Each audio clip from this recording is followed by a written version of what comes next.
because of the small groups and okay. Yeah, so Ruth, it sounds like, and Caitlin gave me a little bit of a tutorial on this earlier in the week, that the live stream stayed with her when she went into a small group, but it feels like maybe there was a glitch when we came back to the main room and lost us again. So I guess, though, there is a full recording that'll be posted.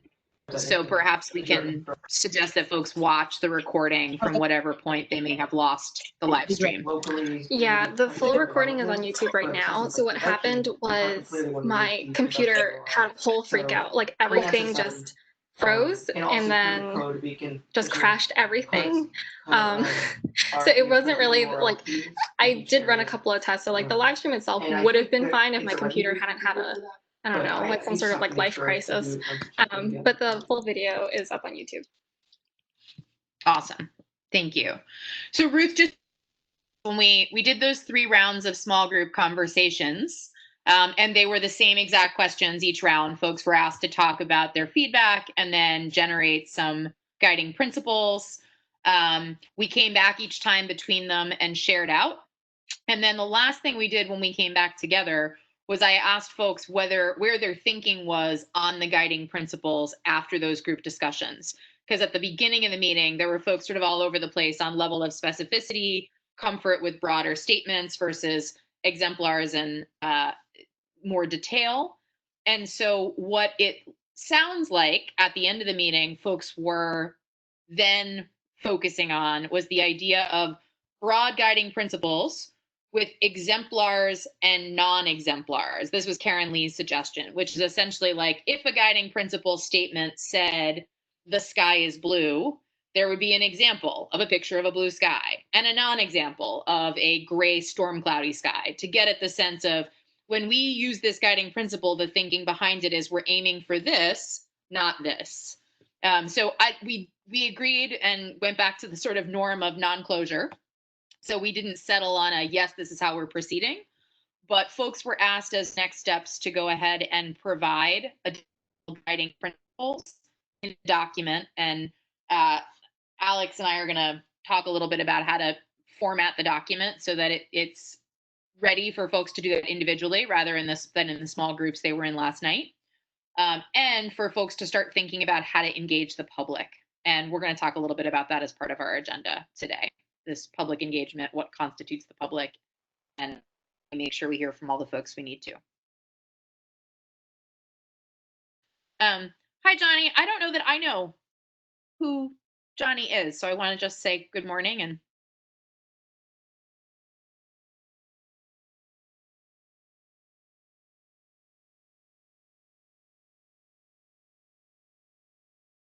I think Johnny may be having a couple Wi-Fi issues.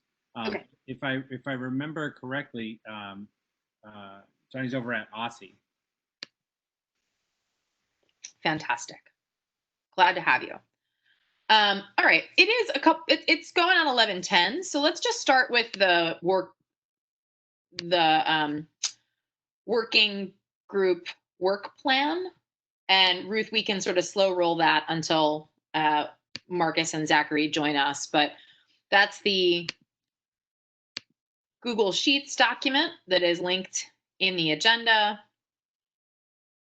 I haven't added anything new to it, but there are a couple of updates based on where the CISAC is in its work at the moment, and based on an update from the National Council for the Social Studies.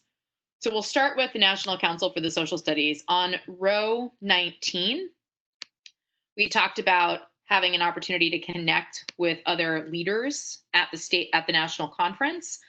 There is a virtual version of the national conference happening this December.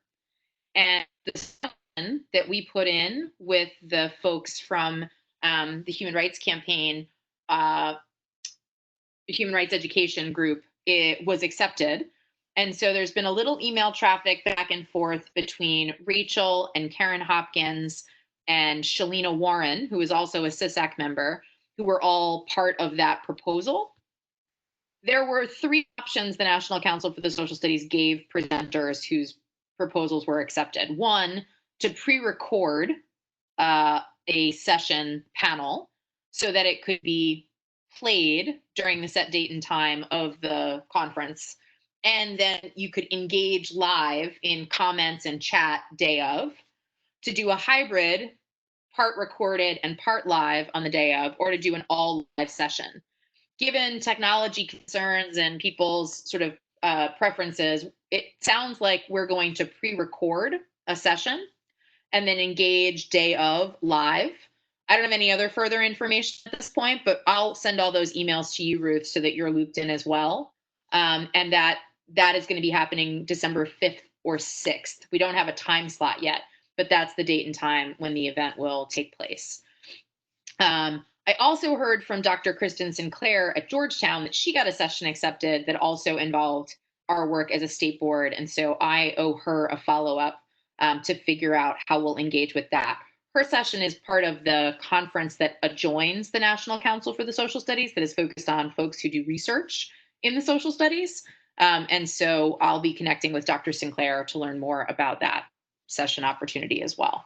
So lots of opportunities for our work to get exposure, which is really exciting, and to continue to engage with the public. If you come down to rows,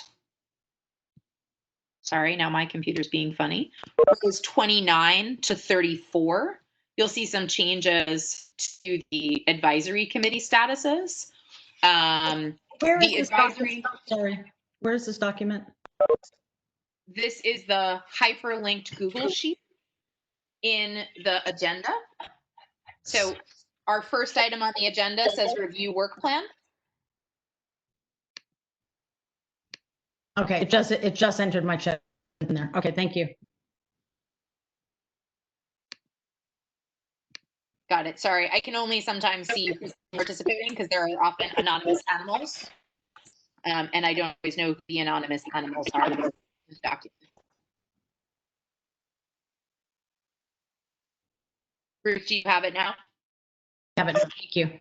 Okay, great. Hi, Karen. Good morning.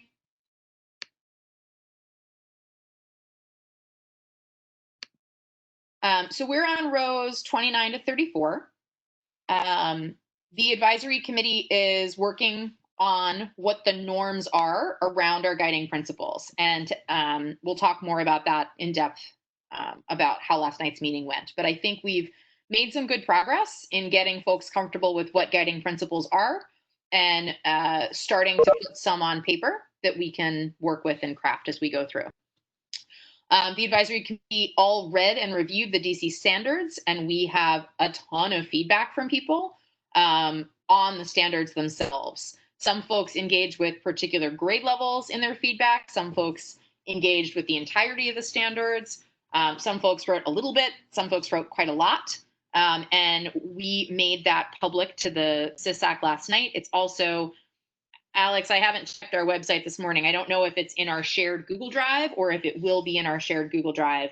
But we are also making all that feedback that committee members provided public so that folks can dive into it at their leisure. It's on our website. Cool. So if you go to the state board website, to the section under policy that says social studies standards, there's a hyperlink to a shared Google folder. And in that Google folder, you'll find other folders, one for each of the meetings. And that's where you'll find folks' feedback on the standards. I read through all the feedback, and like I said, there's quite a lot of it, but it's also really thorough and thoughtful. Folks hit on lots of different questions, concerns, ideas, and ways to improve. And I remain really impressed with the strength of the committee that we assembled. Really a wide variety of expertise and really thoughtful reflections folks offered. And then we started both talking about actual examples of guiding principles. We started some rough drafting, assembling a long list of guiding principles. And then we gave as essentially pre-work for the next month's meeting, a request that folks will help us decide how to engage with the public. Let's say the two things that came out of that were what constitutes the public. So we'll talk about that in the substance of our discussion today.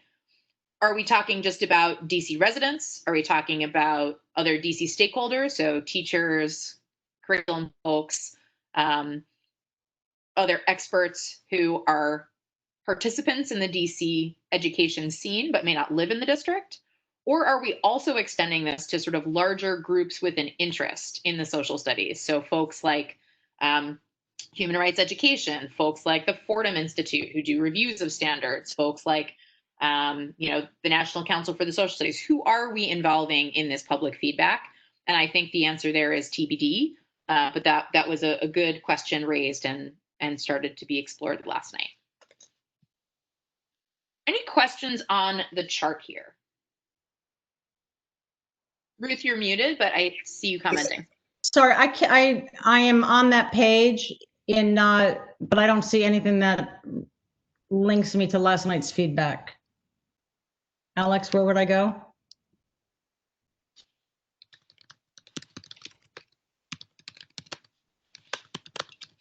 One second, Ruth, I'll share that one.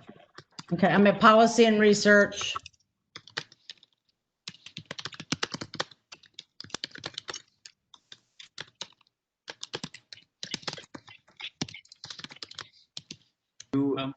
If you go to policy and research, Yeah, and then click on study standards,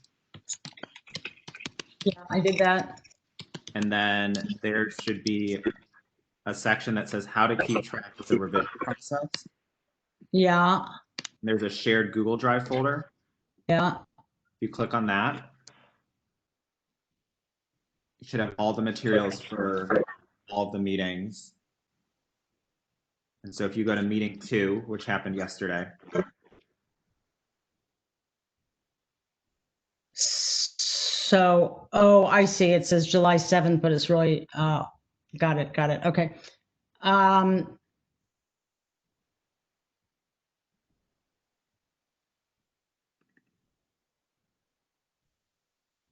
Okay, yeah, because I was looking at that date modified, so it didn't look like it was the right date. Okay, now I got it. Thank you. you're welcome.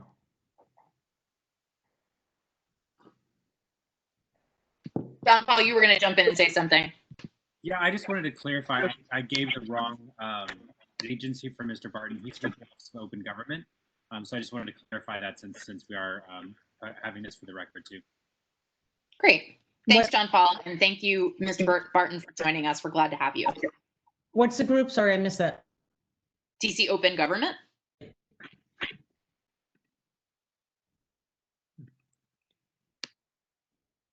Ruth, did you find what you were looking for? Got it. Oh, Great. All right, let's continue on. And again, hopefully Zachary and Marcus will join us shortly. So the next portion of the meeting is really to focus on a debrief of last night. What went well? What needs improvement? What did public engagement look like? Obviously, we know there was a live stream interruption, but the recording is on YouTube. Would love to know sort of what the traffic was like, if there were any comments or engagement that we should be aware of. Hi, Zachary. And if there are questions. So Ruth, it sounds like you watched a portion of the meeting. I'd love to start with you and get your feedback on how you thought it went. well, actually, let me see if I can get my notes, because I have no memory without my notes. Hold on.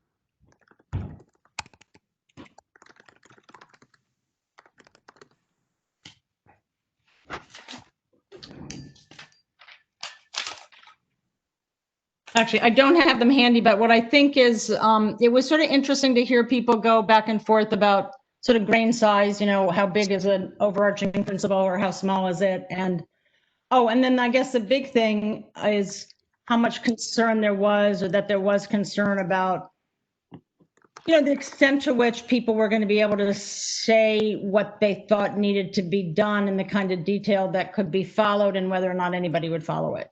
So there was a lot of back and forth around that. And certainly those of us on the board can be very sensitive to that. Sure. Sure. Or not sensitive, very empathetic. Yeah. I mean, I think it was a really helpful discussion for folks to air, because I think it does echo a lot of what we feel, that when you are in an advisory capacity, there is a limit to the control you have over a process. There's certainly a degree of frustration involved in that. but there's also reasons that there were sort of advisors and then checks and balances. Yeah, I guess one thing that might be worth raising with them is that, as I understand it, in the end, we have to approve it. So there is, to some extent, they're advising OSSI, and that's all they can do to OSSI, but they can also advise us, which may, and then we may do something. So I think they kind of have both pieces. On understanding that correctly. Yeah, and I do think, I don't remember the sequence, maybe John Paul and Alex do, but I do think we talked about that. It might have been when we came back after the small groups, where we did share with folks that, as a reminder, they were generating this list of principles. The state board would adopt those principles and give them to OSSI. And then there'd be the writing and the feedback loop that's still TBD. And then ultimately, when OSSI brings the draft standards for state board approval, we have the check to say yes or no. Yeah. And then, well, I didn't hear the detail on it. I heard that there was still this back and forth. I mean, not still, but the back and forth about themes versus chronology. And by the way, I sent you that post-polling piece.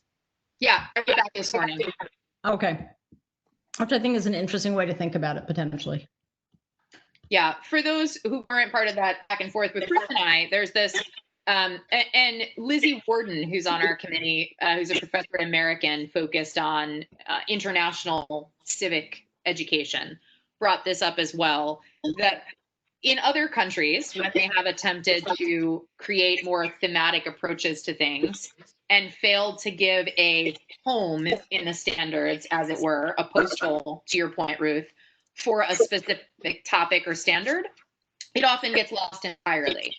So we did discuss that last night, both in small groups and overall, around the tension of themes. People feedback, and when you dig into the feedback folks provided, you may see this. I certainly found it, and I reviewed that people have a real interest in making sure that we highlight themes that we want to see all across the standards. However, they don't all feel like that means we should rearrange the standards from a chronological telling of history or a subject progression in geography or civics to a thematic approach to teaching the content. So it's the push and pull of offering themes, but not necessarily changing a more traditional orientation of the standards. Others who watched and participated last night, feedback on the meeting, what went well, what needs improvement, any sense of the public engagement?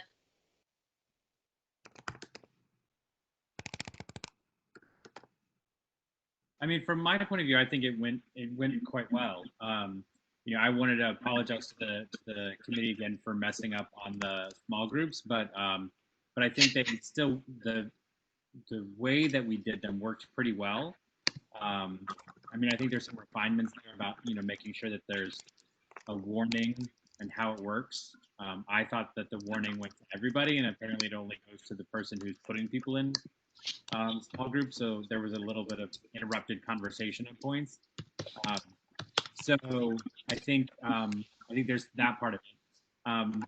But I think the conversation in the small groups, at least the ones that I was in, went pretty well. I think the one thing that I noted is that it took a little time, and I don't know that we'll necessarily have to do the intros every time now that we've been through 2 meetings and everyone does this, so that'll take some of it. But there was some of this sort of just initial, like, getting to know you things at the start of every meeting. So we only really had like maybe 7 minutes to discuss, which isn't a whole lot of time. So maybe if we did 2 breakouts of, you know, the 5 or 6 people in a group of 15 minutes instead of doing 3, that might help change that a little bit. But we also, like, I had a couple groups where by the 3rd group, they were kind of tired of having that same discussion again. Yes. So I think that 2 groups might help that somewhat too. But also the having someone appointed as recorder, I think would be important. And maybe it's just that the state board staff person in each or state board person is the recorder of the things so that the discussion can happen amongst the members and so that one member isn't trying to multitask? Yep, I think those are all good considerations, John Paul. I would agree that in the small group I was part of, the third conversation was the least robust because folks, I think, felt like they had retread a lot of the same ground. And then Laura Fuchs pointed that out, that she in her comments suggested that it might be nice to have a conversation that built over different sessions rather than repeated. So I definitely think that, that came through loud and clear. I also thought about the sort of recorder tasks, and I always feel a tension between the teacher part of me that wants to assign roles and the adult learning facilitator who also wants to be sensitive to making people pick their tasks. But I think for purposes of these kinds of facilitations, it would make sense to either have our staff record or ask the group to choose someone to record. It seemed to happen reasonably organically, but I do think there was a little fumbling around and we could have used that time more efficiently. Alex or Caitlin, I know you were both participating last night. Any additional feedback? Zachary, I don't know if you had a chance to watch it all.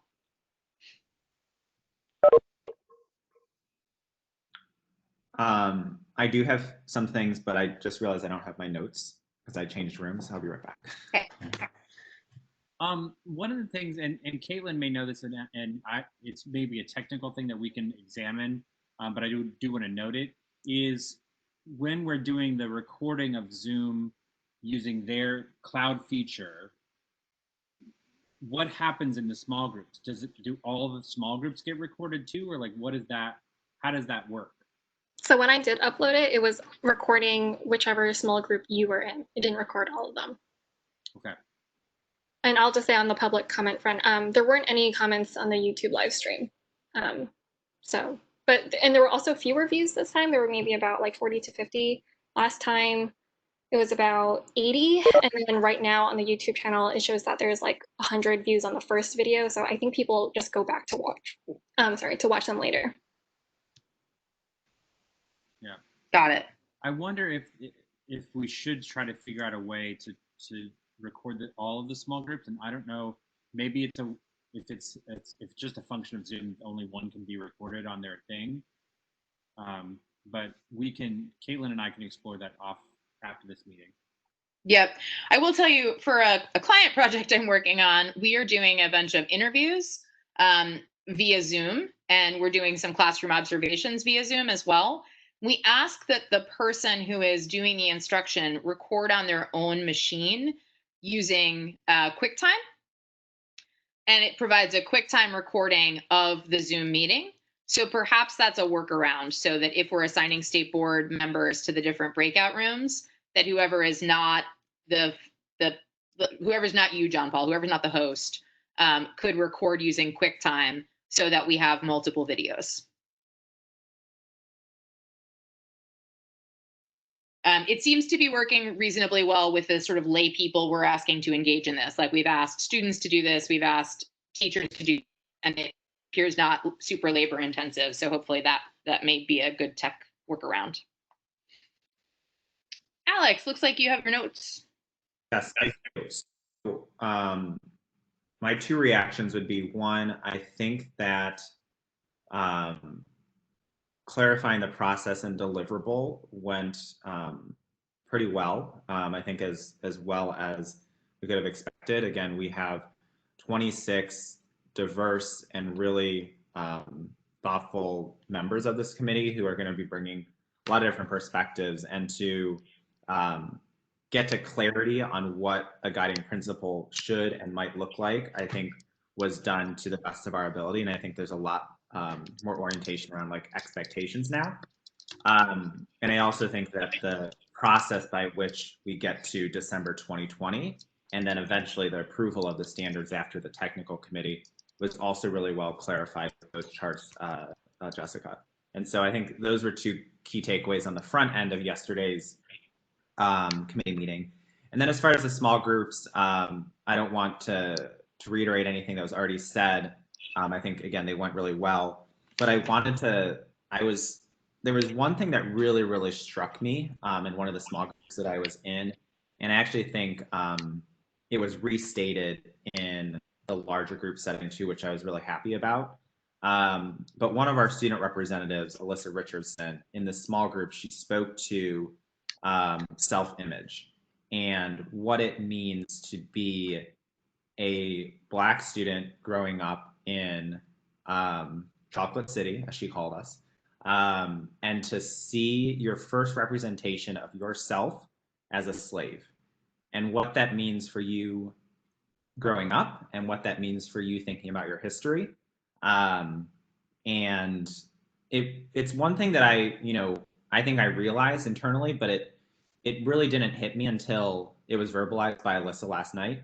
And it really, really struck me about how important that this work is right now and this moment in time, and also what it means for our students who are in school and who are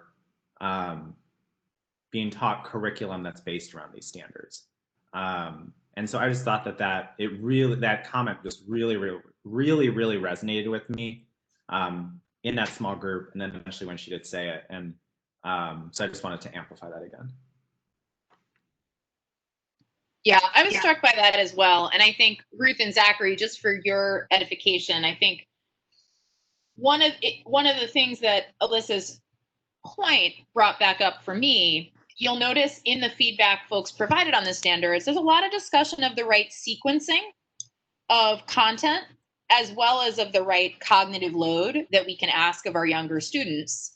And there's a couple of folks noted that we probably could put ancient world and ancient civilizations earlier in the standards than we do. Currently, they show up quite a bit later with some sort of weird disconnect in the primary grades where we look at a few ancient civilizations, but not many. And I wonder, to Alyssa's point, whether there are ways to highlight ancient peoples, including ancient African civilizations, earlier, so that there is this positive notion of like the global context and all people in the global context before we get into America's original sin around slavery, around the decimation of indigenous peoples, etc. I think all of that, there are multiple ways we can approach this, but I do think that the sequencing and knowledge is really a helpful push on that as well. This is Ruth. Just to say, I'm pretty sure that I'm certain that core knowledge actually starts that very early in the curriculum, and I'm pretty sure that oh, now I'm forgetting the name of it. The program that's run by Lynn Munson. Do you know what I'm talking about, Jessica? Wit and Wisdom? Wit and Wisdom, yeah. I'm pretty sure that although they're more, never mind, they're more thematic. Maybe it's EL. Anyway, it's core knowledge does, and there's another one that does that. So there's a basis for it, possibly to get some presentations or understandings of that. Yeah, I agree. I think I think that there are a lot of opportunities that we have to harness folks already working in this, as well as some exemplars of other states. And folks provided some really good ideas in their feedback as well on other states to look at. I have one more thing. Yeah. If I may. And another reaction, this kind of piggybacks off of Ruth and Jessica's comment. In another small group, someone raised that with these standards that, when we're defining the guiding principles and the standards that are eventually written, that they feel that we should be very intentional, that our new standards are, and I'm going to read it so I don't butcher this, like written specifically for the District of Columbia and not a set of standards that could be adopted by another state at a later time. And this person referenced the fact that it's very clear that our current standards are a set that were adopted from other states, or parts were adopted from other states. And this person spoke to, this idea of, when you're talking about representation in Congress, traditionally, if you were to grow up, I'm from the state of Ohio, so you have 2 senators and you have, 17 representatives that represent your state. This is what it means for representation. And to talk about that type of representation in the DC context, we don't have 2 senators, I think she really wanted to hit home with this idea of we can't simply just say that every state has, or wherever you live, you're going to have 2 senators, and you might have a representative or more. And she really just wanted to drill home the idea of being intentional, that our standards should be developed truly for the city. And yes, we should look to exemplars in other states, but to the extent possible, making this very, very specific for the city state that we live in, the population for which these standards will serve, to Alyssa's point. And it was just a really, really robust conversation. And so again, just wanted to drill that in again. Yeah, and Alex, I appreciate you bringing that up, because I think there's a real, this has been a tension that the district has before, that we are watching, we're in a unique moment in history, and we have a infrastructure in DC that is different than other states, but we have typically adopted other state standards because of that. And as our infrastructure has expanded significantly since 2006, there is an opportunity to say, particularly on standards related to social studies, we perhaps really deserve to tread our own ground and to customize something that is very specific to our state and its history and its economics and its politics. And I was particularly moved by this point, like, yeah, when you teach about principles of civics and American democracy, and you talk about, yeah, every state gets 2 senators, but we don't have 2 senators. And we have 1 representative who doesn't get to cast a vote. And that context is important, not just history, but for a real true telling of the role of the District of Columbia and the America our students live in. Any other feedback on last night or questions from folks who weren't able to participate last night before we move on?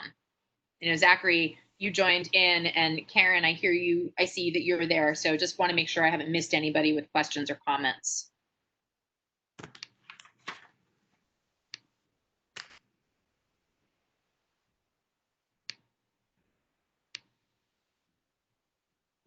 Okay, feels like perhaps not. I want to thank our staff just publicly again for all the work that you did to make last night successful. John Paul orchestrated all of the small groups that folks got to go into and made the timer and the group names. Alex created a really thoughtful working Google Doc so that folks could record their notes. Caitlin figured out the live stream 2.0, how we work with Zoom and breakout rooms. And I just really appreciate all the work that you all are putting in to make these meetings run successfully. I think our participants are really feeling like they're having a successful experience, being able to engage with one another and share their knowledge. And I look forward to that continuing over our next series of meetings. So just thank you for all the work that you're putting in on this. I know it's not a light lift. So we have to talk about what we do with the next set of meetings. We have meetings in September, October, November, and December. Again, the goal is that by December, we have the advisory committee finalizing their list of guiding principles for the state board to vote on at our December public meeting. So the December meeting will happen the second Tuesday. That will be 1 week before our public meeting. And if they are set with those principles by that date, we'll be able to vote on them at the public meeting. So we don't have a lot of time with this committee before those principles are brought to us, and about how we use the next meetings and get all of your insights. If you're in the agenda and you click on the advisory plan syllabus link, it will take you to an updated version of something we've looked at before.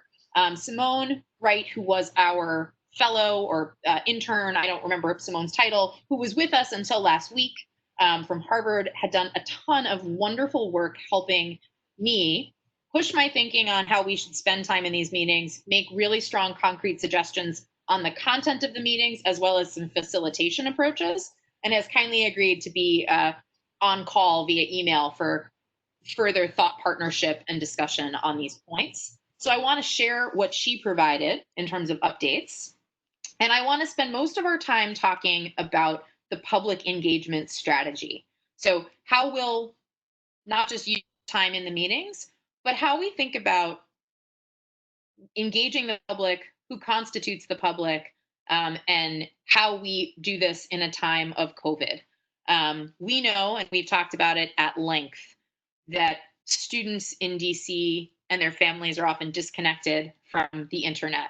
Even when they have the internet, it is often not at a bandwidth that makes video conferencing super easy or reliable. So, how do we think about public engagement at a time when we know folks are not able to gather in person, and digital communication is really what we're relying on? I will say I did the survey my school DC sent out to partners this morning about how they're thinking about engaging folks.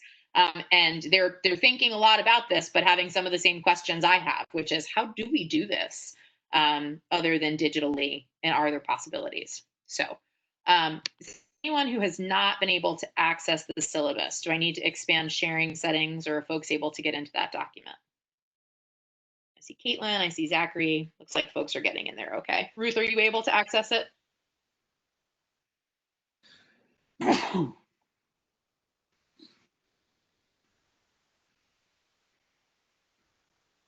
Ruth, you might be on mute, or maybe you've stepped away for a moment.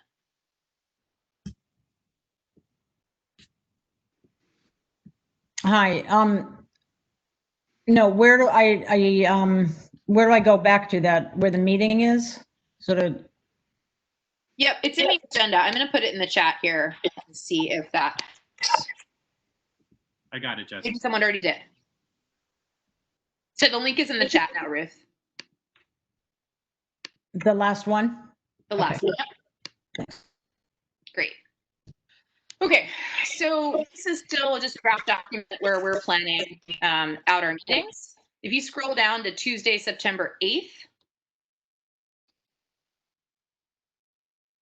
I'll give folks a minute to just read through some of the ideas, and you'll see this is very much a draft. These are just sketches of what we could do in September, October, November, December to progress through.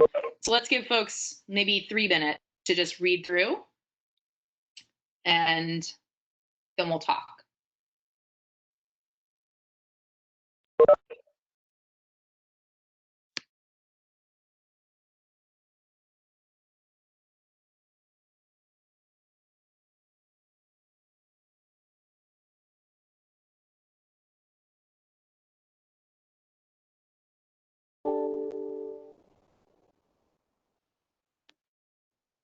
Can't hear you.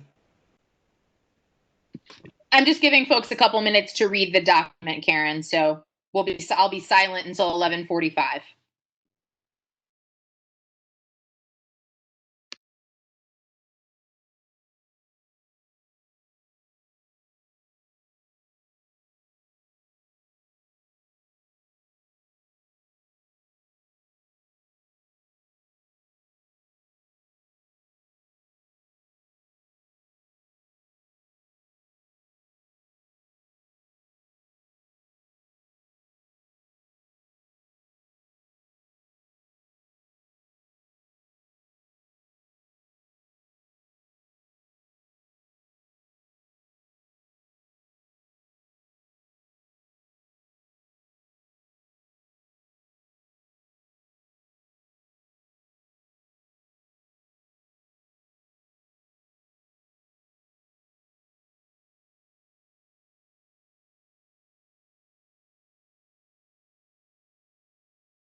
Okay, so two sort of disclaimers as we jump in on the discussion. Ruth, I know something that has been very important to you that you've reiterated a number of times is getting outside experts to provide insights in how the teaching of different domains and content areas has changed over time. And we did solicit a lot of feedback from committee members on various experts we'd want to engage.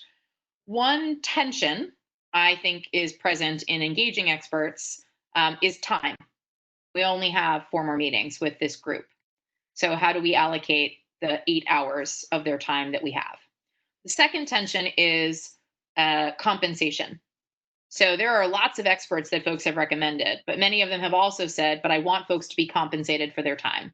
And I respect and agree with that, but we do not have funding to provide compensation to outside experts. So I think we have to balance inviting experts while knowing that they would be providing a volunteer service versus being able to provide compensation for their time. So keep that in mind as we think through this syllabus and what questions or ideas you have about it.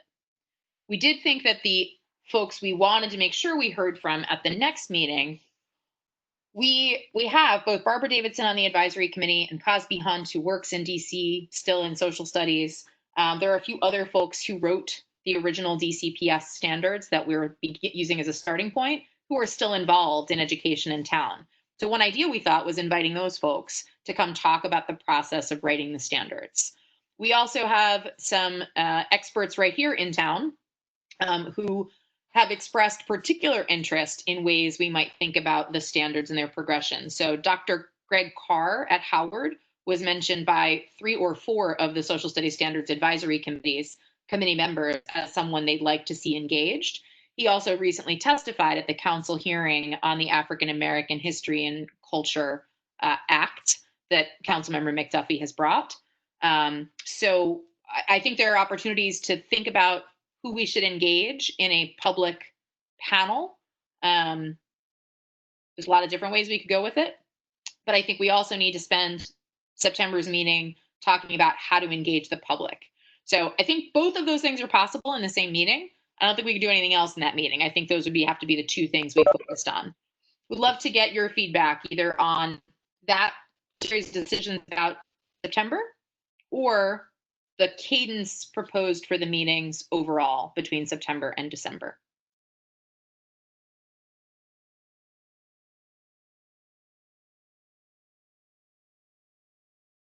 I'm sorry. My phone rang while you were saying that. So could you just repeat what you're looking for, Jessica? I'm sorry. Sure. So I think there's decision points for September. At September's meeting, as a reminder, we've asked folks to provide us between now and September ideas on how to engage the public. So I think part of September's meeting should be talking about our plan for public engagement. And then we asked folks last month to provide us ideas of experts who might engage. So we'd like to bring in a panel of experts to talk with us. We could have folks who worked on the last standards. We could have content experts. So I think those are 2 big decisions for September. How should we spend our time? What do you think of those 2 ideas, public engagement plan and outside panel of experts? The second question is about the cadence of the next 4 meetings overall. Have you reviewed them? What questions do you have? What do you think of the plan? And Jessica, I just had a question. You're asking, hey, hi, good afternoon or Hi, good morning. Marcus. Nice to have you. I was just quickly asking, so are you asking about, given that those are 2 big priorities, or at least 2 things we can focus on at the next meeting, are you asking about how we can divide that time, or are you assuming that we probably won't be able to get both done in the time we have allotted? It's a good question, Marcus. I think we can probably do both. I'm not sure we can do both justice, but I think we can do both. I guess what I'd like is your take on how we best spend the time over the next 4 meetings. So I'm trying to satisfy a lot of different interests and desires. One is the interest and desire of members of the board and what they want this committee to do. Another is what members of the committee want to do. And then a third is what our charge is, which is come up with guiding principles, engage the public on guiding principles, get the board some guiding principles. So that's a lot to do in 4 meetings. And this is my best thinking. Simone's really good help in pushing my thinking. I'd love to know what you all think. Yeah, no, my initial thought, and I haven't fully fleshed this out, was what benefit the spending an hour plus on the process would have on generating those principles for attendees. Not to say there aren't any. I'm just struggling to make that connection. So that's one thing I would just throw out for reaction, thoughts, comments. Secondly, I wonder if there's space for us to focus on those categories that we talked about. It sounds like there are different committees. Can there, like, various groups or committees be highlighted? Maybe committee is not the right word, but we talked about focusing on geography or versus like grade bands versus other groups. Is there a way that we can spend time focusing on different groups and how principles may or may not align to those groups' interests? And then the third thing I would just say is there a benefit to highlighting the process overall? I know you, at least in the earlier meetings, or the first meeting rather, highlighted the general process of going to OSSI coming back to us. But to the point that Ruth was making earlier, it could be worth highlighting that process again to attendees. Not necessarily in this next meeting, but in the next 4 to come somehow. Yeah, thanks for that, Zachary. So just for everyone's information, last night we dove deep into the process. We went through the process in three. Yeah, we basically we used the same slides that that Justin and I came up with for the April state board meeting and adapted those. So that's on the website too, and I can make sure everyone gets the link to that. I think it's earlier in the chat that it may actually be in our chat here. Well, yeah, disregard that. Okay. No, so we did go deep on process, but I think you're right. Like, we have to keep highlighting it for folks so they know where we are in the process. I don't think we need to go deep again just yet, but we do need to keep reminding folks. On this piece of breaking down into groups around topic area, content strand, I'm torn, right? Because I think listening to folks talk last night, I don't know how to bridge the gap between a desire to come up with themes that need to be carried across 12 years of standards and going deep in particular buckets of work so that we come up with guiding principles that give direction to standards writers to accomplish the work of new standards. Question, how are we using pre-work ahead of these meetings? And is that an opportunity to get some of this thinking process out of the way so that at the next meeting or maybe the meeting after that, we could just hammer out what those guiding principles may be? In other words, is there a way for us to, in pre-work, say, here are different buckets. What are things you want to be true and non-negotiables for that? Yeah, so we did ask people to contribute more guiding principles as pre-work between this last night's meeting and the next one. And we asked people to provide us insights on how they think we should engage the public. People are coming to this next meeting with both of those things hammered out in their own mind. Got it. But I think some portion of the meeting needs to be allocated towards collectively examining what their individual responses are. Certainly open if you've got ideas of how to do that well. Yeah, Jessica, What do you think of? Oh, go ahead, Marcus. No, yeah, I was just gonna say, I think the best feedback and kind of the best conversation does come when folks, I guess, are quote unquote in the room. I mean, that really is, I think, a lot of where we'll get our best dialogue around these guiding principles. So, I for sure be in favor of dedicating as much time to that, just to make sure we get really a rich level of feedback that we can pass on to Ossie and the writers. And then I think, I think the conversation around engagement can kind of be woven in as we think about like the broad principles we want to focus on, and then it's just like how do we gain rich feedback around these things that we as a group have decided to focus on, if that makes sense. Yeah. So I agree with you, Marcus. I think the discussion in the room around the principles is really important. Let me back up a second. So here's how I see the next 4 meetings.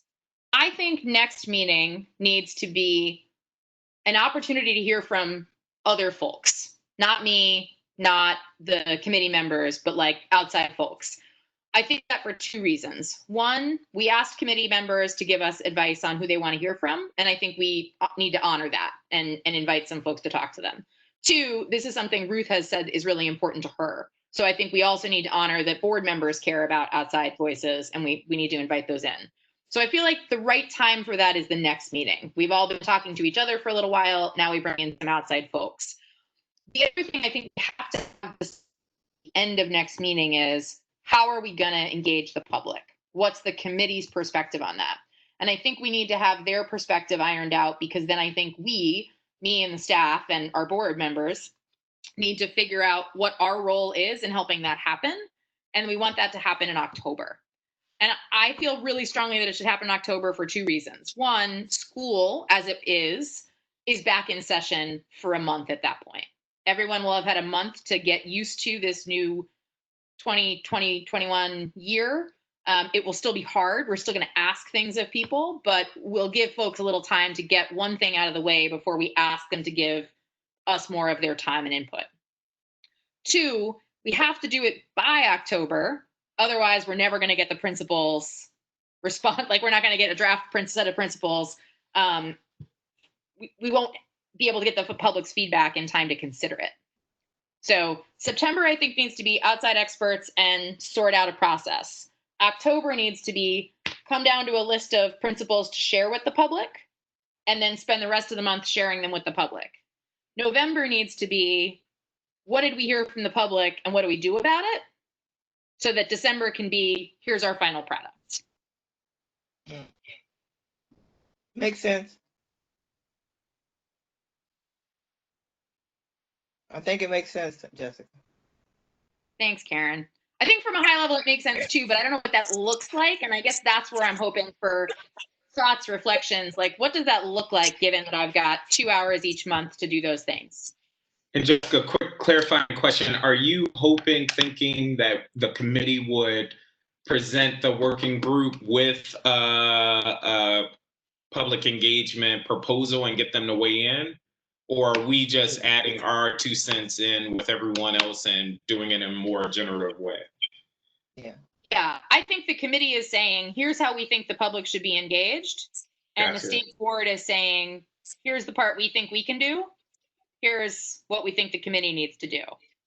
Part of the reason for that, and again, you know, I am a people pleaser, and it is not always a good perspective to have on life, but we know that in this town, people do not feel like public engagement is real.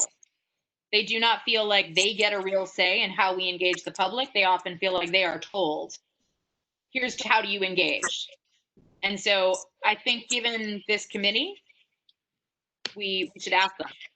Yep, I totally agree. Ruth?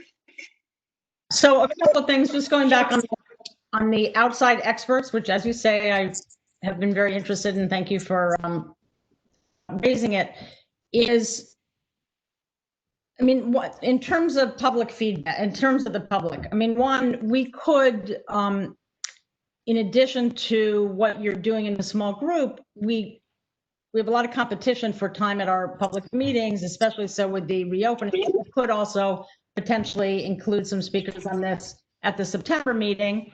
And we could also open up the September meeting, or no, I guess the October meeting would be sort of when we would have a framework out there that we could, you know, plan to include, sort of do it. I call you all come, you know, come tell us what you think. And I think it's, and I think others do. Those have been some of our very best meetings. And I think it does go a long way towards helping people feel heard.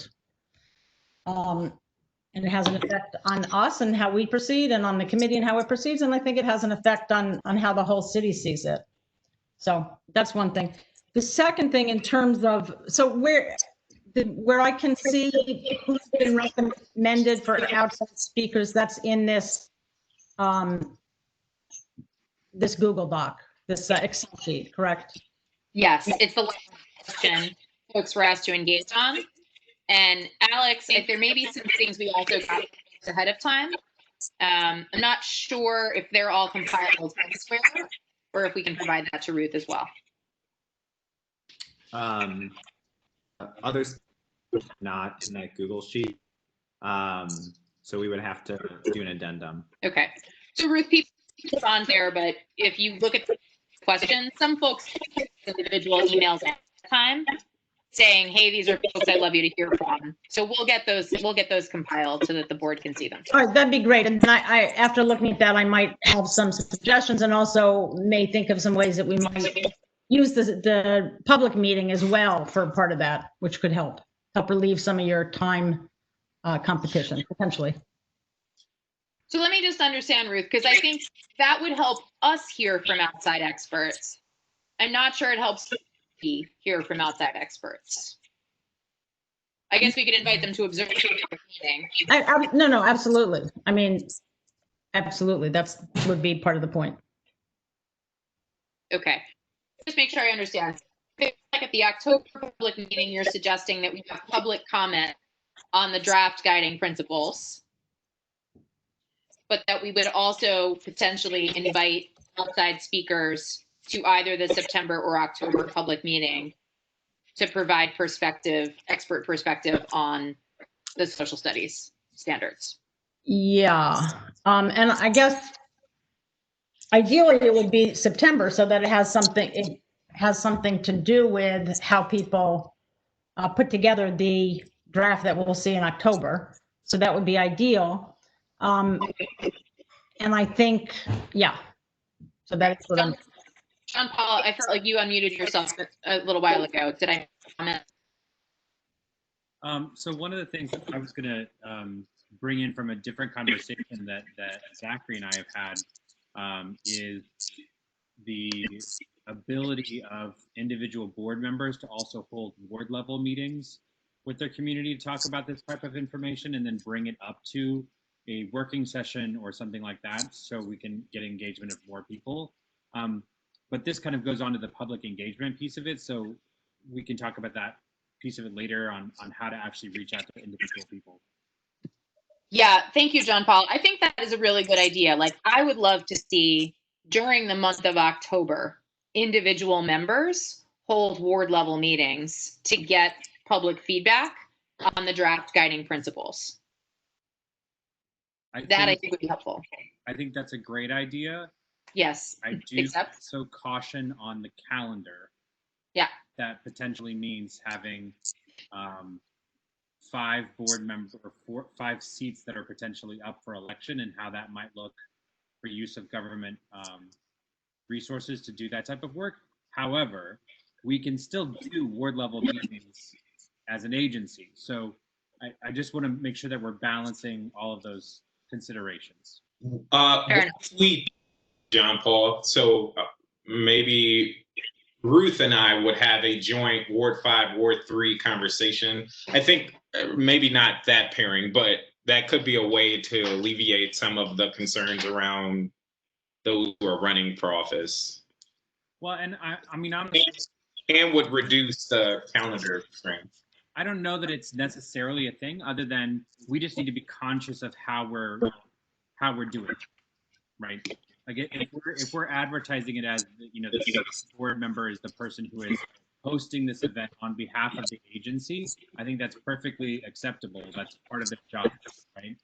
I just want to make sure that we're being open to, you know, potentially candidates for those seats would also be part of that conversation in terms of they would be members of the public that might want to be part of it. And we just need to be conscious of what that potentially means. Yeah. And the one thing I want to raise, I like the idea. I'd like to have that conversation. I also think that the competition for space on the agenda in terms of ward meetings, just thinking of myself, is going to be hard. I mean, what's really on people's minds is going to be very much the reopening. I know we're also hoping to have some stuff around the ratings.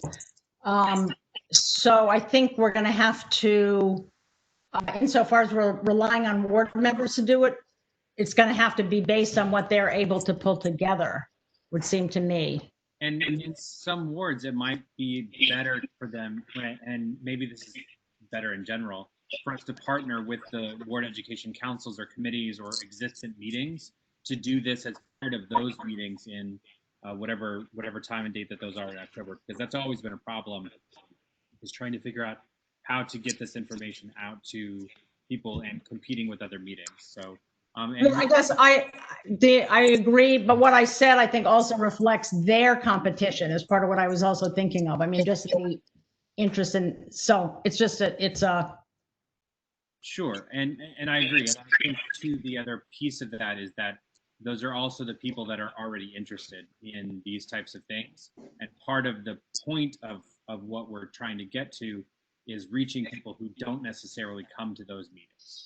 So we should also think about, well, how do we get to, I don't know, like what other types of presentations can we potentially do? Is it something that we might be able to do,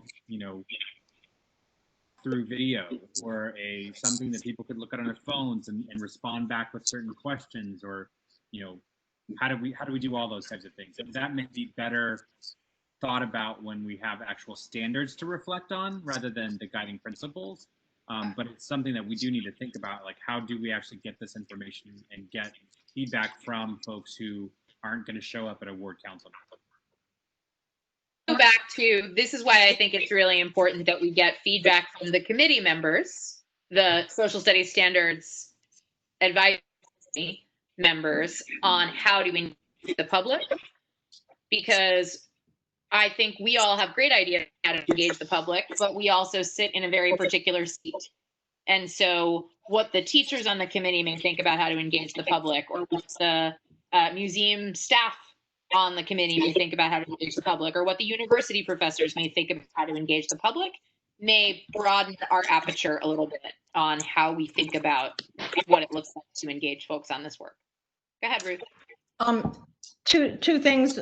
One is, because we're in this virtual environment, it's less necessary in a way to, or it's the whole idea of the ward meeting is less kind of necessary, required. In other words, we could have any one of us. I mean, I've sometimes sponsored citywide meetings, either with other groups or not, on topics, and people could do that on video. So that's a possibility, whether the committee does it or board members do it or other groups do it, that you create sort of virtual meetings that people can attend. And secondly, I know that part of the recruitment process and part of the application process was that all these individuals, had audiences and worlds that they were going to engage with. So I assume it's also part of what are they going to bring back to those groups? Is that also part of what you're thinking or asking? Yes. So their ask, their follow-up work from last night's meeting is, how will you? What is your guidance on how to engage the public, including what will you do to engage your public, whether that be fellow social studies teachers or social studies teachers at your LEA because you are the curriculum director, or other folks interested in social studies education, or organizations that work on civics. So yes, they're going to come back with their ideas for that. Correct.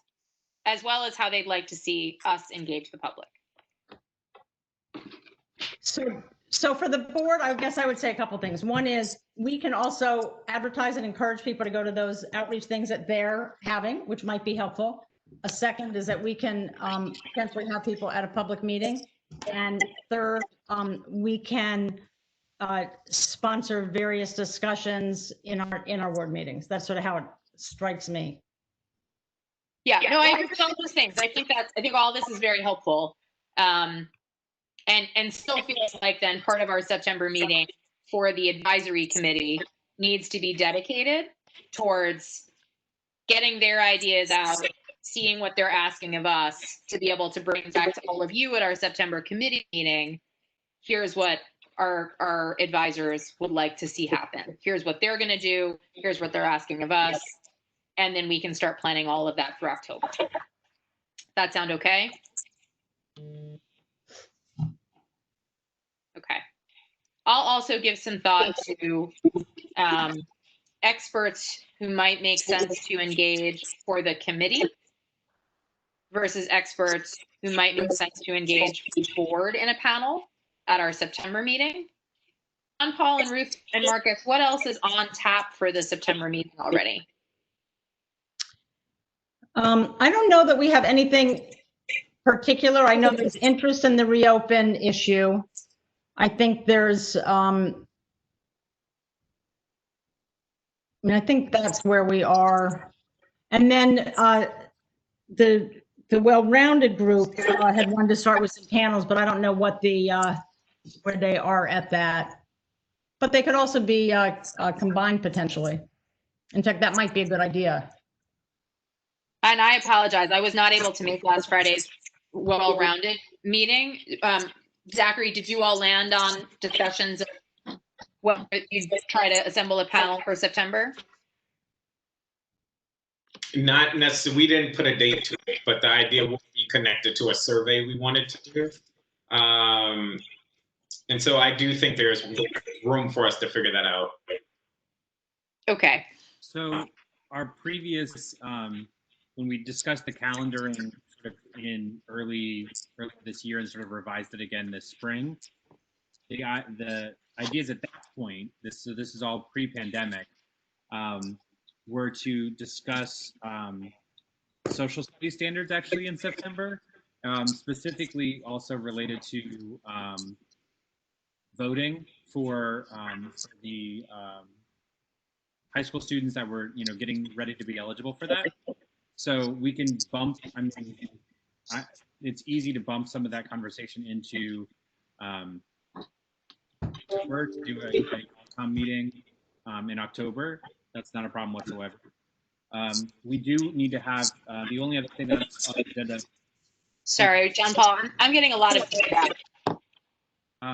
So I think the largest piece of the voting piece for September would be on the FY 2022 budget, but that's not saying that we can't have panels and things. I do want to mention something that I'm hoping is not, well, I don't know how controversial it'll be, but I wonder in terms of the advisory committee meetings, what the purpose is of more review of our current standards. And partially this is for time, but partially because we don't like them and there's a lot of work to be done on them. So I don't know that basing the guiding principles in the current standards is the best way forward. Ditto, John Paul, and that's what I was getting at earlier with my first question. Just the value add of spending so much time on that at the next meeting. Yeah, I mean, I agree, and I think that can be done. Like what Zachary was saying is like that's good, right? You should have, we asked them to read the standards, they've read the standards, and now what we need is for the vision to be the guiding principles of what we want to see. I agree with the committee from last, the discussion last night that we should have examples of what we want and what we don't want, but that doesn't necessarily need to be based off our current standards. So let me throw this out there because I think this is important. There's a definite tension in the committee where those that are giving voice to their concerns about the current standards are very comfortable speaking up. There are a few folks on the committee who think that revision of the current standards is more appropriate. The standards were well regarded when they came out, that we shouldn't lose that. So I want to be mindful of the fact that there isn't broad alignment in the advisory committee everybody does not agree that we should throw out the old standards and start fresh. I'm also not sure, and I will seek to get more clarity on this. I have a meeting next week with folks from OSSE about where OSSE stands on their orientation towards starting with a blank page versus a revision. My bias is that it's the first time the state of DC is attempting to write its own standards in this way, right? Obviously the health standards were through the state board and with a process, but we're also starting with some draft standards from an outside group. I think we have an opportunity to create a world-class set of standards rooted in the way people are thinking now about what social studies standards could be. So I think we should start with a whole new set of standards.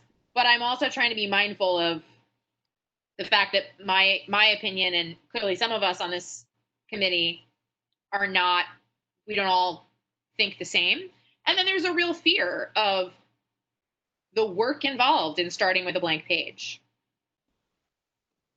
So we only have about 14 minutes left, but I'd love to hear any reactions to that.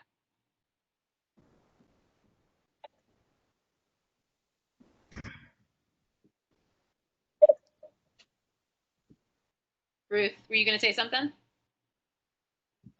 No, I put a something in the chat about possibly hearing from how other states change their standards, what they focused on and why. I put it in actually before that last point of yours, but I think it's relevant. I mean, insofar as they decided to start with what they had, and insofar as they decide to start over, how they do so. The only thing I would say is, just as a matter of total practicality, boy, I just don't see how we or OSSE is resourced to really go brand new. And but we are positioned to, I think, based off of this, make big recommendations about changes. So is that a revision or something new? I think would be hard to start brand new, but it also depends on how problematic they are too.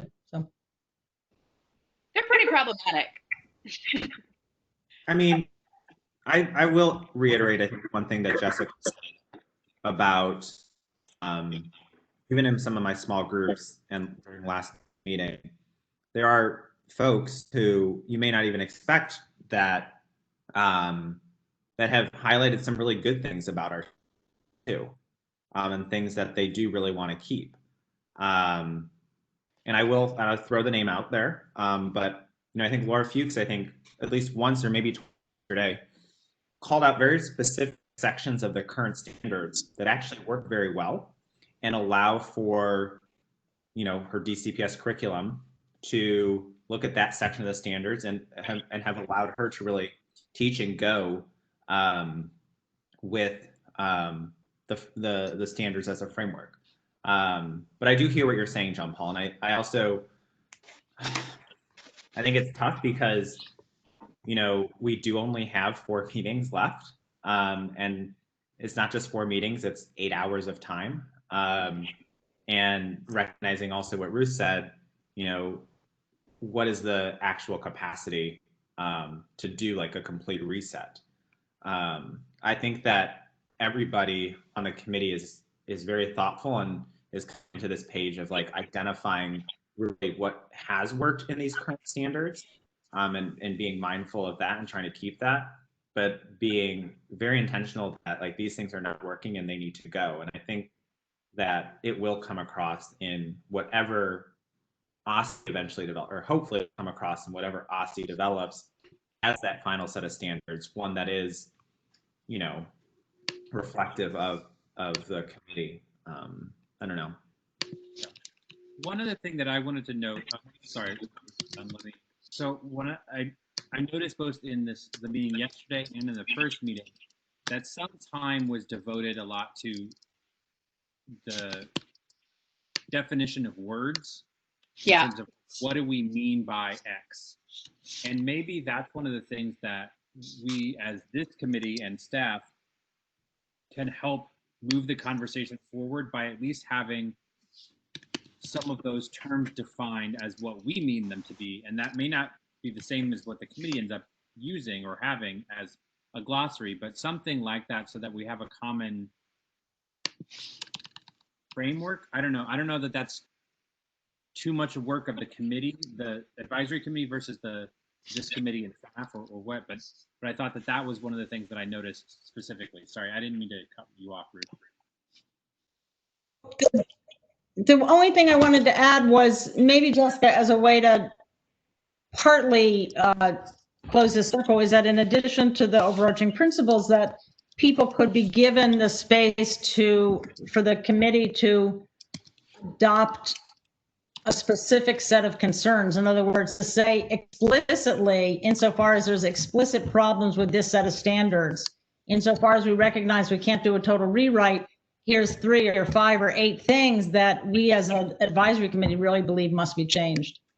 Sort of, it's a little bit different, a little more explicit maybe than the overarching guidelines that might help people find a way to feel heard more explicitly. Yeah, I have to think a lot about what I've heard folks offer, because I'm not sure where I land on it. I will say a couple of things come to mind. One is it feels like we should give some more explicit guidance to the advisory committee on the fact that we want their guiding principles to both tell us what from the current standards is worth keeping, as well as what needs to be made new. And that may be sort of a way to bifurcate some of their principles. What's worth keeping, what has to go and needs to be made anew. And Ruth, I think that incorporates a little bit of what you're saying there. I also think, as I think about a panel for next meeting in the advisory committee, rather than thinking about a representative from the current writing of the standards, we're thinking about someone who can talk about a standards revision process.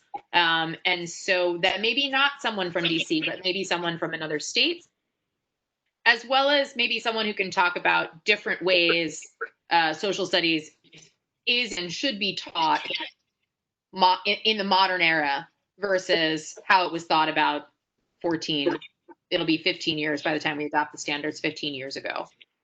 So I think that helps sharpen my thinking there. It sounds like in September and the public meeting, having some space for social studies, it would also make sense to try to assemble a panel of experts who can speak to the board. And then the meeting or a recording of the meeting can be watched by members of the advisory committee as homework between September and October's meeting, so that there's also more information they'll get from outside experts. And we can consult their list of suggestions as a way to do that. I'm going to take what you all offered as well to think about fleshing out the October and November meetings before we go into our next committee meeting next month. Last thing I want to bring up with the few minutes we have left, on the agenda, we talked about sort of the definition of the public, and then the feedback loop between our advisory committee and the OSCE technical committee. This is something that we talked about with OSCE at the start of this process. It's something we briefly outlined in our deck. It's something that I know has been a tension for board members in wanting to make sure that we have real windows into what happens in the writing of the standards. But it was explicitly asked of OSCE last night, and they said that they have not outlined their writing committee selection process or what the feedback loop would look like. And so they're seeking input. So we're asking the advisory committee to give us input, but I'd also love to hear your input. In an ideal world, what does the feedback loop look like for us between the guiding principles we give to OSCE, their writing committee, us and our advisory committee? How often would things like that? Any initial thoughts, reactions?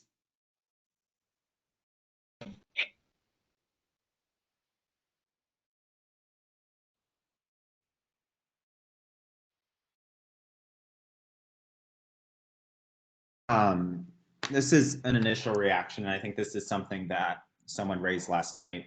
And I do believe this is something the committee has discussed before. But I do see benefit and value in having a state board or even CISAC member being essentially being how OSCE is right now on our committee, right? Like being there, observational in nature, being able to engage. and I see there being immense value in that. And the fact that OSSI, you know, last night had 2 representatives, sometimes they might have 1, sometimes they could even have 3. I think if we could establish a group of 2 to 3 individuals that would consistently be able to attend an OSSI meeting, I think if we could identify folks, especially from the committee too, to amplify the voices of all the committee members would be really great, in addition to you know, the chairs of the SISAC committee. So that's one immediate thing that comes to mind.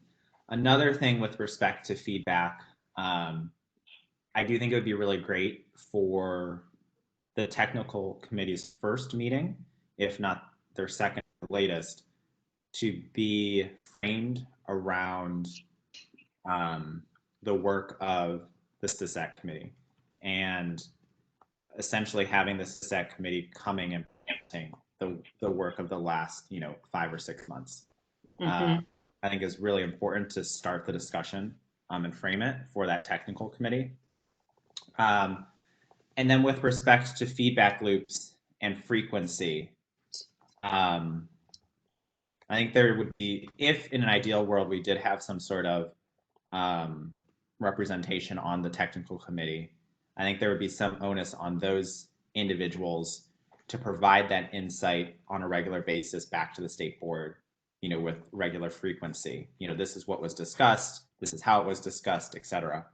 But I actually don't think that it would serve OSSI or the state board well to have too many touch points with the physical standards. You know, I honestly would say maybe 2, because it's over what their period of time is it 8 months, Like Jessica? 8 to 9 months, yeah. And so, you know, I think 2 max, you know, would be appropriate, potentially even just, you know, there's 1 point here is largely what we're thinking. The next time we come to you, we'll actually come to you with the full set of standards. But again, like, you know, it will become very messy very quickly. Yeah. And then, because then there's even the levels of, you know, engaging with the SISAC, and then the SISAC members potentially wanting to engage the rewritten standards with their stakeholder groups, and, you know, how far down you go and into what levels. Yeah, those are some of my very quick initial thoughts. Yeah, those are helpful. Thank you, Alex. I mean, I do appreciate that OSSI was very clear last night that they, you know, to what you said, Jessica, that, you know, they don't have a process in mind and they are seeking input.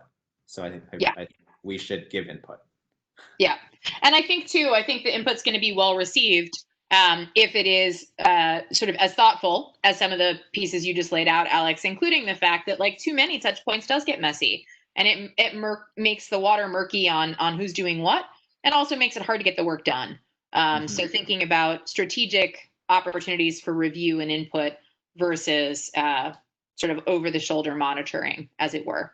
Correct. And I think we would make it very clear that we're not just trying to micromanage their technical committee process, such that OSSI is not trying to micromanage our process. Correct. And there's a level of trust and partnership. Yeah, which I think we've established so far and want to see continue. Correct. Yeah. Thank you for that. Any other thoughts for the good of the order? This has been actually, I know it's been a little messy. It's been a sort of wide-ranging, looping discussion, but it's been really helpful to me in thinking about what the next meeting should look like, how we can strategically use state board time in addition to the SISAC time to incorporate experts. And I really appreciate that Ruth offered that time at meetings for that. Any other final thoughts before I let you all go? Nope. Okay. Thank you for doing this. For those of you who are also Brene Brown fans, I'm a huge Brene Brown fan, and she always talks about sort of the messy second act. And I feel like we're entering into the messy second act where things get really confusing before they get clear. So thanks for sitting with me in the mess of the middle. I will see you all when I can join the research committee meeting later. Ruth, I did send you feedback on the document because I won't be able to join right away. Bye all. Hi. Yeah.